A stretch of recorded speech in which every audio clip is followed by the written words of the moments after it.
All right, I am showing that we're live, so wanted to take a quick welcome, everybody. Thanks for joining us. We're here today from Industrial Logic, and we want to talk about working effectively with React Native. And so just a quick intro of ourselves. We got three of us here. We've got Cody, who just waved, Tim, and then myself, Adam, who's going to be playing host today to make sure we have some fun conversations and interact with you all. I will say, if you can post a comment or a question or want some more explanation on things, please interact with us. We will try to answer any and all questions y'all have. We're here to just answer questions for you all and talk about some of our experiences, and hopefully have some similar experiences of your own, and happy to learn from each other. So with that, I think I want to start off with it's working effectively with React Native. Let's just talk about working effectively. We even kind of started this conversation a little bit ago. What does working effectively mean to us? I think the mention of feedback and learning as fast as possible makes us feel effective. So maybe we start the conversation there. Is what's the first thing we look at when we're looking for fast feedback and fast learning? I think, again, what does it take for me to, I write a line of code, I want to see it do something. So there's two ways to kind of visualize that. There's probably more than two ways, but the two ways I can think of are you could run the app end to end, which for React Native can be a little bit of time depending on whether you're writing JavaScript or the native code. We'll get into that later, maybe. Or we could write maybe a micro test against that small little piece of code. And I think that was the first thing when learning React Native. How do we get that test environment set up? You know, what's the smallest thing we can do to get that quick, fast feedback? And we learned quite a bit. I think what's nice is, again, because it's just JavaScript, you could still just write regular JavaScript and just test that. So like writing regular JavaScript functions and everything, we know how to test against that. In the product we worked on, we were using Jest, which I think is the default that React Native comes with, test runner. And it uses the same describe it syntax that Mocha Chai uses, which is very popular in the JavaScript, like if you're doing a node server. So very quick to just get a quick test against regular JavaScript or TypeScript code. But we were like, okay, how do I actually get React Native code running? I've used React in the past, but I was curious how React Native did this. And you know, it comes with this dependency, or maybe we brought it in, React test renderer. That seems to be a pretty common choice. What's nice about that, you give it the JSX, the actual thing that's going to render on the screen in React Native. And then you can ask declarative questions about it, basically. Like, hey, does this text exist on the screen? And things like that. And we learned some interesting things about doing that. Like, for example, when you have a pretty, like, meaty test where, say, like, I'm rendering a button on the screen, and I want to press the button, and let's say it increments a counter. So I press the button. I then check the screen. Hey, did the counter get increased? And then I press the button again. Hey, did the counter get increased? The more actions you do, and this is no, like, it makes sense, but the more actions you do, the longer the test run is. And that test runner's a little slow. Kind of when you ended off with the product, we had about 5,000 tests. I would say about 2,000 or so of them might have been tests that were testing an actual JSX component. Tests took about a minute to run. And I would say 80% of that time was spent on tests using that renderer. So there's definitely a lot you can do to kind of minimize the number of those tests you want to write. Yeah, I would say there was a few points in the project where we had to take time aside and specifically try to reduce the amount of time the tests were taking, because we didn't realize how costly some of these tests were at first, and we're then having to figure out ways to improve that. So it was one of the challenges that we had to overcome. Yeah, so we've kind of talked a little bit why some of those things are costly, right? And I think one of the big things we've mentioned is there's a renderer, and so maybe even pressing a button causes a re-render, right? And I think that's been the number one game around performance, even, right? Is what screen actions, what change of states, possibly things like that, could cause a re-render, which happens just as much in tests as it does in the production app, which I think is an interesting thing. To be conscious aware of, what actions you're doing is causing re-renders, not just for production but for tests. Yeah. But I think we might have went right down into the some things to watch out for. I will say though, React Test Render has a really nice syntax. I actually think like we wrapped it a little bit, added some kind of just like functions like press button with text, and actually it made testing pretty easy compared to some other frameworks I've used in the past. I actually think it from like start of project to first test did not take very long. So I will say it is a very powerful tool and it is really simple to use. There's just some gotchas, I think another thing to call out with maybe some more gotchas, with React Native, it has a very powerful library at its disposal of libraries people have built for commonly used components, like a drop-down component. It's the same thing with React. The only thing, and actually this does apply to React as well, because I've done this in the past. A lot of those libraries might not have testing in mind. So we brought in some libraries where we go to just literally npm install. We run the tests after that, and they start failing because that test component won't run for some reason without having access to native things. So we've had to use Jest to literally really fake that component out with either a small stub or something a little bit more interesting, depending on what we're using it for. There's been some cases where we can't even import the library. So we've had to do a runtime import and hide it behind is this a unit test, and put that behind a factory, which is all stuff we've done in the past, but something to watch out for with some of the libraries. Yeah. Thankfully, Jest has a built-in environment variable that you can check if it's a test environment or not. And that was very helpful in being able to not import certain things that just the import itself breaks all the tests. I don't know if that's Jest specific, but it's Node. I think maybe one of those two. And I think that's the big call out here is being aware that Jest actually runs in a Node environment, whereas React Native in production or even emulator type dev build modes is in Hermes, is the different JavaScript engine runtime that it's running. Yeah, at least the one that we've experimented with in our current stuff. I mean, there might be more than just Hermes, maybe not. That was a big difference too, because I remember bringing in a library thing for file system reading, and it worked great for tests, but then we had to bring in a specific one for React Native that didn't rely on the Node environment. Yeah, and if we think about that, the tests are actually running. The Jest tests are purely JavaScript tests. React Native, it being JavaScript, a JavaScript engine built on iOS and Android, and you're just running the JavaScript code. And it's a completely different runtime, Node and Hermes. Like, they work the same most of the time, except when they don't. And how do you know they don't work the same? You got to experiment. I honestly don't even remember what was it, but we've noticed, and this is where you can't just, there is testing in the emulator that you need to do as well, just to make sure some of it. I think it had to do with like number of conversions or things like that. But yeah, we've had to safeguard against that. And it's very, very interesting, but not surprising. They're different runtimes. Maybe in the future, like, because Hermes, if they could find a way to run the unit tests with the same runtime, that would be awesome. So you wouldn't have to guess. But yeah, very interesting. And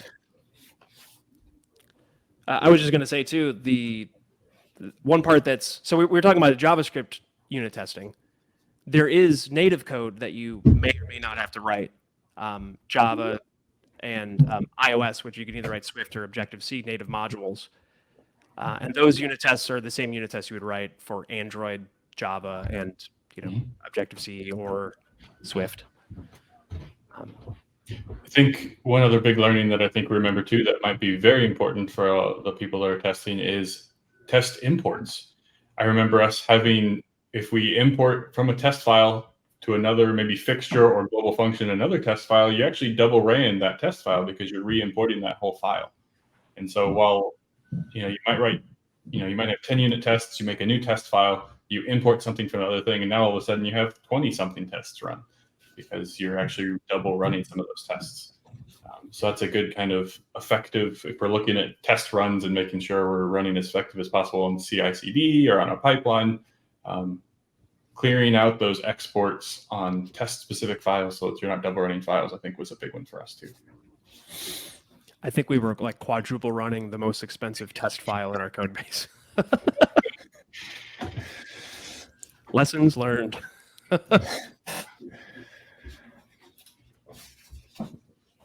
All right, so that was testing. We mentioned there was kind of two paths on fast feedback, going straight to micro test level, integration tests, some things there.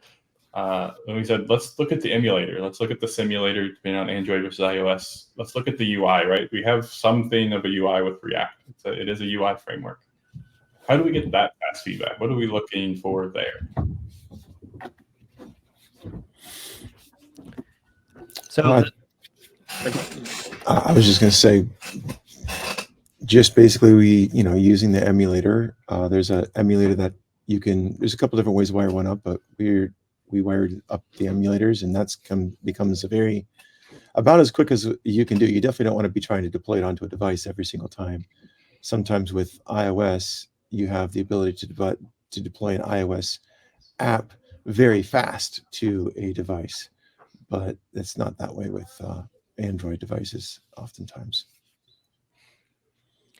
Yeah, so with the setup we had, I know there's another option, but we set up with Metro, which has basically a little process daemon that runs that connects to the emulator. And actually, it will connect to physical devices as well. You just have the added latency from the USB cable or Wi-Fi.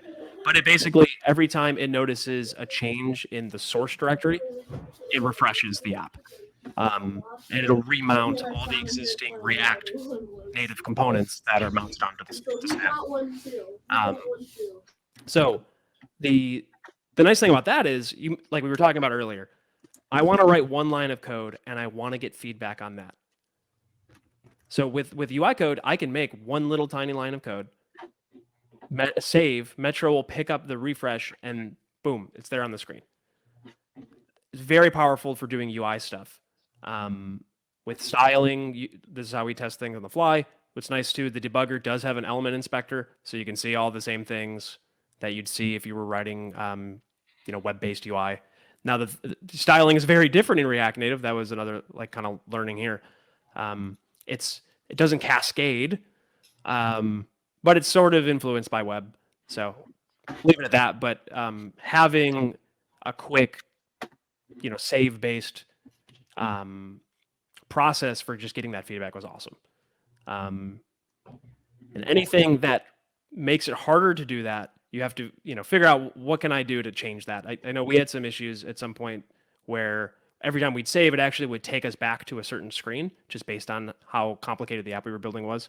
There was times where I actually said, you know what, the component I'm working on, I'm just going to, for now, throw it on top of the screen. It's the only thing that's going to be rendered, and then I'll save, get the quick feedback, and then when it's good, I'll put it back in the spot where it was at.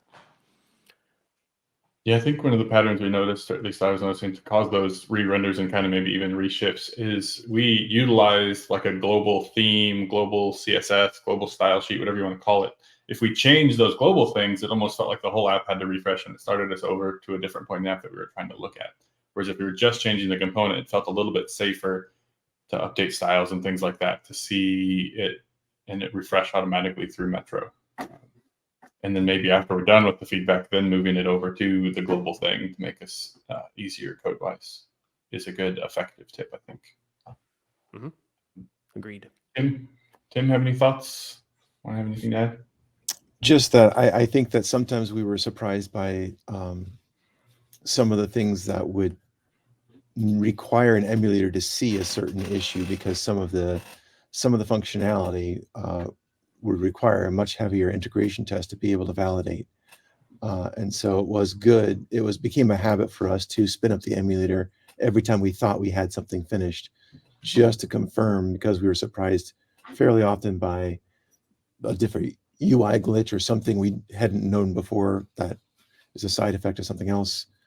And so it was really using emulator was a very core part of our development experience.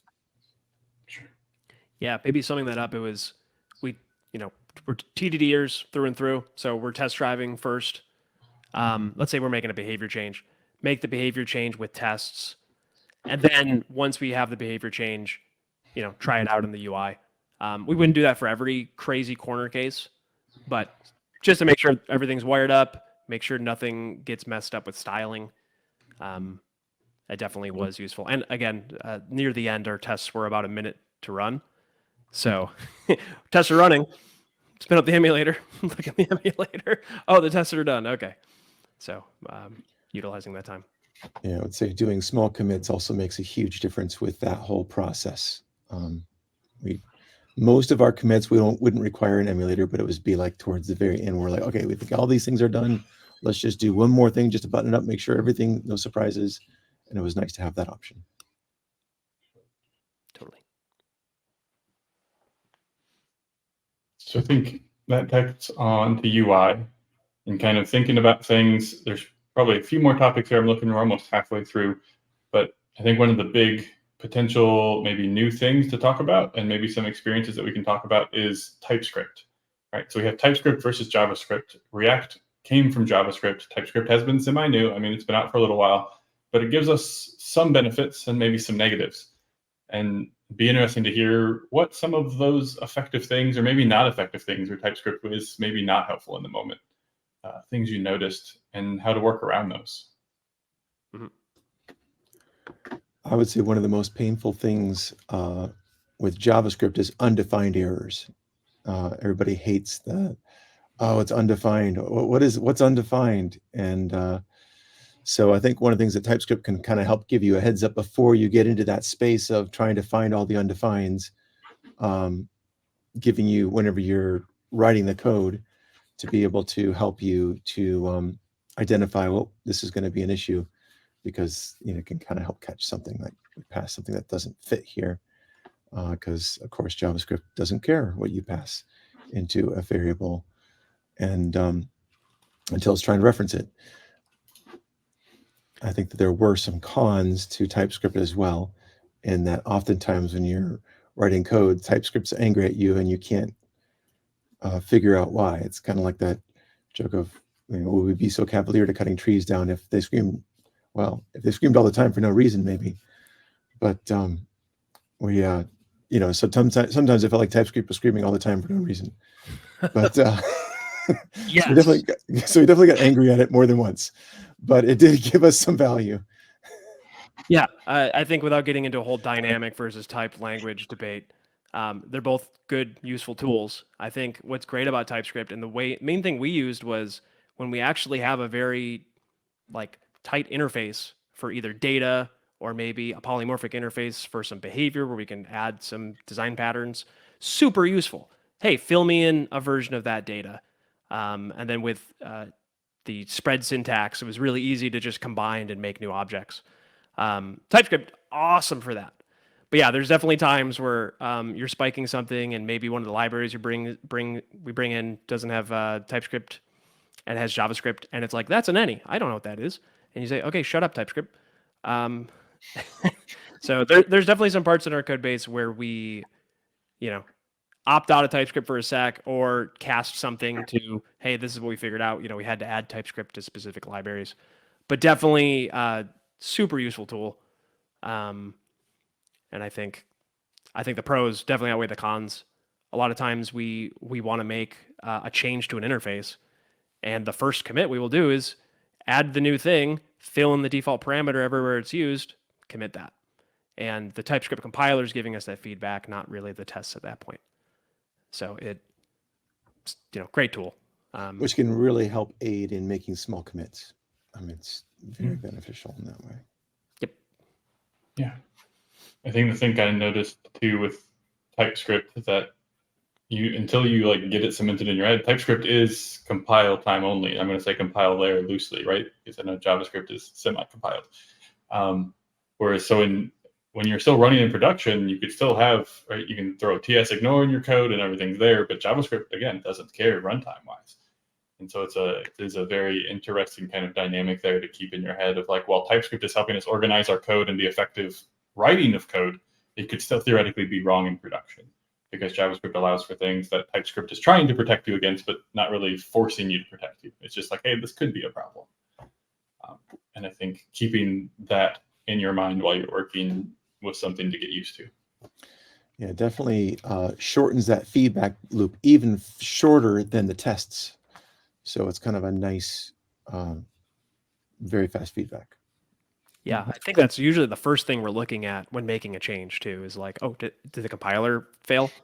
Because that's a lot quicker and easier to remedy than looking at all the tests that are failing. Mm-hmm. All right, so I want to touch on any quick, specific performance tools, feedback things. How did we collect specific performance? We hinted at our most performance kind of head thing was render counts. And so I want to give us a little bit of space. How did we handle performance? How do we work effectively when we're trying to target performance? And maybe to ease into performance as well, let's talk about maybe something we learned just in that regard. So when we built the app, started working, because we started this product from the ground, created a walking skeleton and went from there.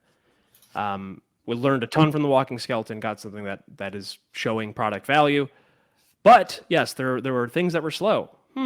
Why is that? I think one thing about React, and it's both React and React Native, I think both frameworks kind of require you to know a little bit of what's going on under the hood, because that was the case here. And we did reach for performance tools, and a lot of the performance tools were hard to, I think when we first looked at it, hard to understand because we didn't have that base level knowledge of how React Native wants you to write stuff, how it re-renders, how it mounts things, how it decides not to re-render. So I think that is a call out I just wanted to make before we jump into performance, was the actual, and we primarily used functional components too, which I know is new in the last 3 or 5 years or whatever.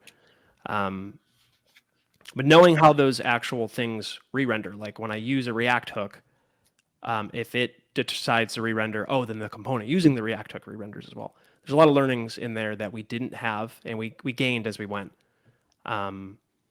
But once you have kind of that base level knowledge and know what to do when given performance, metrics, we actually used Flipper, React Native's Flipper product, which nice is it hooks right into Metro, and basically you can, it's like a profiler. You hit the profiler, stop it.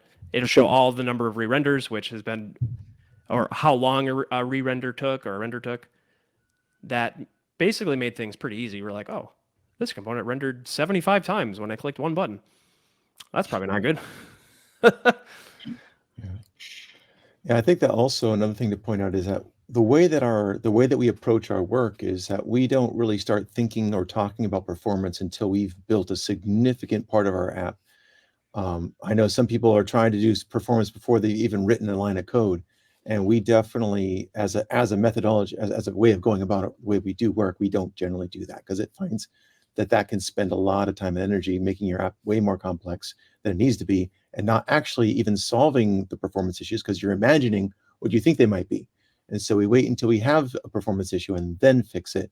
And that really helped us save some time and energy. We learned some interesting things that we wouldn't have otherwise necessarily expected when we went into it. Things like mapping through a list of components is slower than using a flat list. Things like that. That's significantly slower. So we just learned a lot of very interesting things that you can, certain optimizations built in some other React components. So. Yeah. Again, we mentioned we're XPers and EDers. I think a big mantra we try to say, right, is we want to make something work, right? And then we want to make it possibly right, meaning it fits a better design, and then make it fast. Took the words out of my mouth. Yeah, we do that as well with the whole idea of make it right, make it work, then make the code look good. Like sometimes we'll write some ugly code and then we'll refactor it to look clean. A similar pattern with performance. Yeah, I'm loving the comments in the chat too. Don't solve problems we don't have. Correct behavior is greater than performance. Yeah, this is awesome. Yep. We have about 5 minutes left. I want to give us a touch on how we approached and how we can work effectively with domain-driven design in these last couple of minutes, because I feel like that was an interesting topic. I've done domain-driven design stuff more on the back end, API levels type stuff, where things feel a little bit more solid. But approaching this in a React Native sense, I felt like it was a very fun experience. So how do we want to talk about what we learned? How do we approach it? I would say, first of all, that one of the challenges with it is that there are certain mechanisms and built into React Native, and they don't really lend itself to breaking the code up into domain concepts. You kind of have to do that on your own using JavaScript, and the way that you inserting those in different ways, particularly in areas like if you use Redux, which doesn't allow you to pass in a class that has functions into Redux. So we had to do a concept like what we call rehydrating or dehydrating classes to just take the core data structure that the class relies upon, stick that into Redux, and then pull that out and rehydrate it back into a class, so we could use the benefits of class-based object-oriented programming and thus domain-driven design. Yeah, I think that was the biggest thing. Like whenever I look at something new or new framework, it's domain-driven design really hit me as a developer, really leveled me up. And I always look, how can I get the richness of having business logic in one place where there's no framework nonsense, no persistence nonsense. And yeah, we found this really nice solution where we were using Redux. You don't have to for this idea though, is, we have a persistence layer. Redux is basically an in-memory database. Okay, we have tables, sort of. Data goes in there. And then we have a repository class, sort of. And we say, hey, repository class, give me that thing. And then it gives me it as the domain object. So I get the benefits of using like an event-based framework like Redux, which had some nice things. But also I get my nice rich domain objects where I can test that independently of any of this UI stuff. Going back to test performance, that was a big thing. We can write very quick tests independent of the framework and then write smaller tests against the UI. Awesome. Thanks for that. We do have one question that I kind of want to touch point, and then I think we'll have to kind of wrap up. But Steve Ross asks, what was our experience with automated functional testing at the higher level of test pyramid? Oh, geez. Okay. Who wants to answer that one? Not great, honestly. Well, we learned, so at one point we did want to bring in some sort of acceptance testing. We did have at one point, not that it matters, but we had a Cucumber form of acceptance test, and we were using Appium. And not trying to bash on Appium, but we ran into so much flakiness with Appium that we found that, like, let's say it takes 1x to build a feature, it was taking 2 to 3x to maintain that acceptance test as things went on. And at one point we decided to rip it out. That is the top part of the pyramid, though. We did some stuff with the middle part of the pyramid. We find that you can get a lot of safety if you're using like a live story in your test, although that makes those tests slower, which we know happens the higher up the pyramid you go. But and you could get a lot of safety from just using a real story in some of your tests. Yeah. And I would say, just to touch on the Appium thing, I don't even know if it was Appium's problem, but because we had to support iOS and Android, they seem to render things differently. And I think that was the main thing, is if it was running on iOS, it would pick up this test ID or this not test ID because of nested components and how they worked, versus Android would pick them up slightly different. And it was either Appium or just because the two operating systems, I think, render differently. That's kind of what I remember there. But with that, I think we're close to out of time, and so I want to wrap up. just a few other things here. One, Cody, Tim, thanks for the conversation, answering the questions, sharing knowledge. Chat, thanks for joining. I want to just quickly say we have a couple more live talks coming up. We have some understanding CI/CD pipelines for the PM, POs, and executives. And we have some CI/CD with continuous compliance in regulated industries. So tune into those if those topics interest you. Happy to also, if you like us talking here, have more questions about what as Industrial Logic offers, give us a free session, get the QR code, book us, and we'll be happy to talk with you about how we may be able to help. And with Cyber Monday coming up, we also are running some deals on some of our workshops and e-learning. So go ahead and use our Cyber Monday discount code.